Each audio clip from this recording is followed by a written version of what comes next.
মধ্যপ্রাচ্যের উত্তপ্ত ভূ রাজনীতির মাঝে এবার অস্বস্তিকর এক বাস্তবতার মুখে পড়েছে পারস্য উপসাগরের কৌশলগত প্রবেশদ্বার হরমুজ প্রণালী, যেখান দিয়ে প্রতিদিন বিশ্বের প্রায় 1/5 তেল পরিবহন হয়।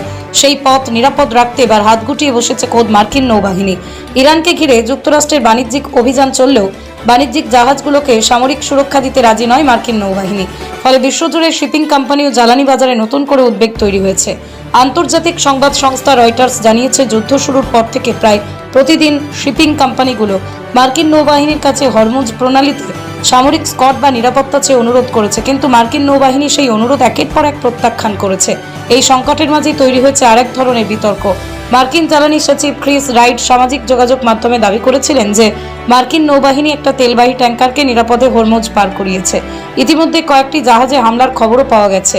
রাজনৈতিক নেতৃত্ব যেখানে প্রকাশ্যে রক্ত অবস্থানের কথা বলছে, সেখানে বাস্তব যুদ্ধ পরিস্থিতি বিবেচনায় মার্কিন সামরিক বাহিনী অনেক বেশি সতর্ক অবস্থান নিচ্ছে। মধ্যপ্রাচ্যের বিপুল তেল ও গ্যাস সরবরাহের সংকীর্ণ জলপথ দিয়েই বিশ্ববাজারে পৌঁছয়। এখন যদি এই পথ দীর্ঘ সময় অচল থাকে, তাহলে তেলের দাম হঠাৎ বেড়ে যেতে পারে এবং বৈশ্বিক অর্থনীতিতে নতুন অস্থিরতা তৈরি হতে পারে। ইতিমধ্যেই বাজারে সেই আশঙ্কার ছায়া দেখা যাচ্ছে।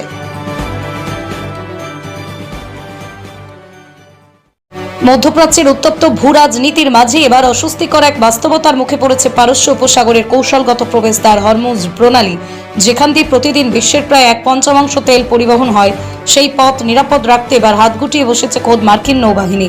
ইরানকে ঘিরে যুক্তরাষ্ট্রের বাণিজ্যিক অভিযান চললেও বাণিজ্যিক জাহাজগুলোকে সামরিক সুরক্ষা দিতে রাজি নয় মার্কিন নৌবাহিনী। ফলে বিশ্বজুড়ে শিপিং কোম্পানি ও জ্বালানি বাজারে নতুন করে উদ্বেগ তৈরি হয়েছে। আন্তর্জাতিক সংবাদ সংস্থা রয়টার্স জানিয়েছে, যুদ্ধ শুরুর পর থেকে প্রায় প্রতিদিন শিপিং কোম্পানিগুলো মার্কিন নৌবাহিনীর কাছে হরমুজ প্রণালীতে সামরিক স্কট বা নিরাপত্তা চেয়ে অনুরোধ করেছে, কিন্তু মার্কিন নৌবাহিনী সেই অনুরোধ একের পর এক প্রত্যাখ্যান করেছে। এই সংকটের মাঝেই তৈরি হয়েছে আরেক ধরনের বিতর্ক। মার্কিন জ্বালানি সচিব ক্রিস রাইট সামাজিক যোগাযোগ মাধ্যমে দাবি করেছিলেন যে মার্কিন নৌবাহিনী একটা তেলবাহী ট্যাঙ্কারকে নিরাপদে হরমুজ পার করিয়েছে। ইতিমধ্যে কয়েকটি জাহাজে হামলার খবরও পাওয়া গেছে। রাজনৈতিক নেতৃত্ব যেখানে প্রকাশ্যে রক্ত অবস্থানের কথা বলছে, সেখানে বাস্তব যুদ্ধ পরিস্থিতি বিবেচনায় মার্কিন সামরিক বাহিনী অনেক বেশি সতর্ক অবস্থান নিচ্ছে। মধ্যপ্রাচ্যের বিপুল তেল ও গ্যাস সরবরাহের সংকীর্ণ জলপথ দিয়েই বিশ্ববাজারে পৌঁছয়। এখন যদি এই পথ দীর্ঘ সময় অচল থাকে, তাহলে তেলের দাম হঠাৎ বেড়ে যেতে পারে এবং বৈশ্বিক অর্থনীতিতে নতুন অস্থিরতা তৈরি হতে পারে।